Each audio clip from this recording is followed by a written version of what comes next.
Yo, what's going on? Listen, the top 10 questions you should be asking during negotiation.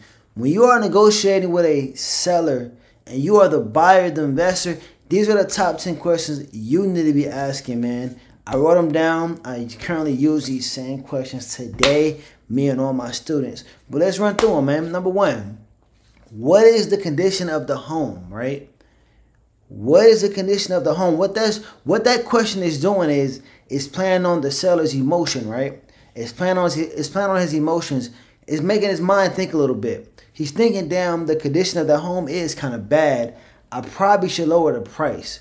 That's what that question is doing, I'm telling you. Number two, why are you selling a property, right?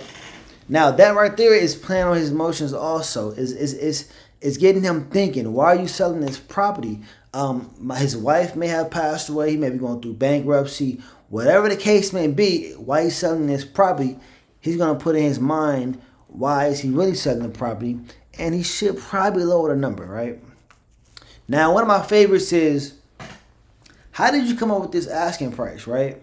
I'd be interested. I want to know. I want to know who I'm dealing with. Am I dealing with an investor who know how to run numbers? Or am I dealing with Joe Blow who just want to sell his home for a little bit of money, right? I want to know who I'm dealing with. I want to know how experienced you are and what are we talking about, right? So my question is, how did you come up with this asking price, right? An investor going to tell you, well, you know, the home's around the corner, sell it for $250. I ran my ARV, 3.2, 1,200 square feet. These are what they're going for, renovated. He's going to tell you these things, right?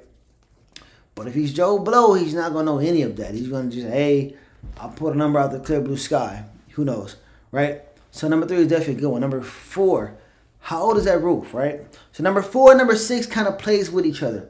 How old is that roof? How old is that HVAC, right? What those questions are doing, along with number 5, 4, 5, and 6, what those questions are doing is making him think. It's getting his emotions going. It's really making him think, how old is that roof? He know if it's old, he should probably drop the price because you have to replace it. And if you want to sell a home bad enough, he's going to drop it so you can replace that roof. Same for plumbing issues. If he knows if there's any plumbing issues in there, he knows he should drop that price in his mind and his gut if you want to sell that home bad enough. How old is the HVAC? Same thing. If the HVAC is old, the roof is old, we got issues with the house that he knows about, his emotions are going to kick in after these questions, and he's going to want to drop that price, I'm telling you. What is the bottom number price-wise, right? Price-wise. What is the bottom number? What would you take right now if I put this house under contract, right? I want this house. I'm willing to buy this house. I see you kind of desperate to sell it. What's your bottom number on this house? We know it needs work. It's going to need about $40,000 in rehab budget.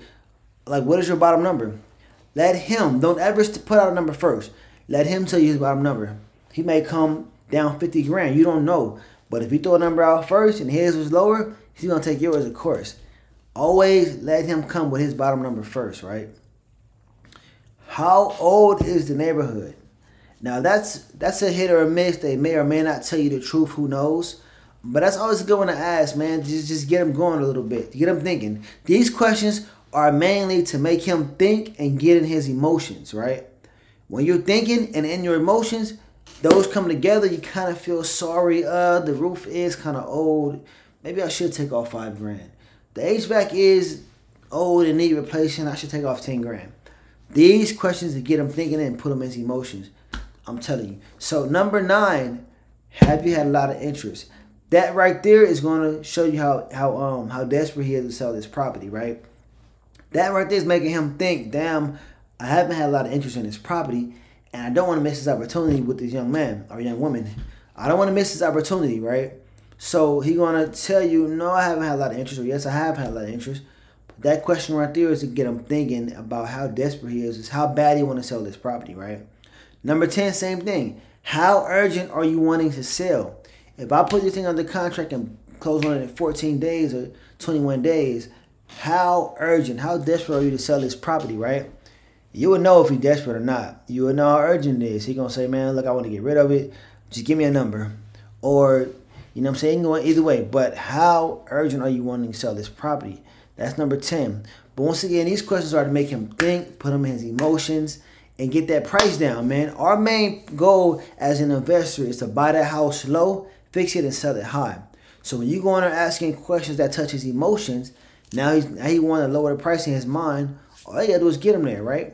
Work him on down. But yeah, these questions will make the seller think twice about the selling point and reconsider.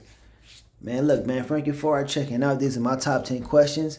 Follow all my social media, man, at Frankie Forward. FRANKIE FARR. Till next time. Thank y'all.